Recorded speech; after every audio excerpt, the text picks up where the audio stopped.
อีแม่เอิ้นยาม6 โมงเช้าบอกให้เราเข้าเมืองแน่นอนอนแสบอยู่จังแม่นขึ้นงอ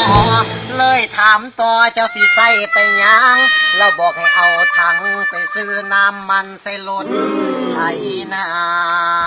กำลังสินอนต่อจักหน่อยสนดอกอีแม่ก็สับศอกแล้วยานบ่ทัน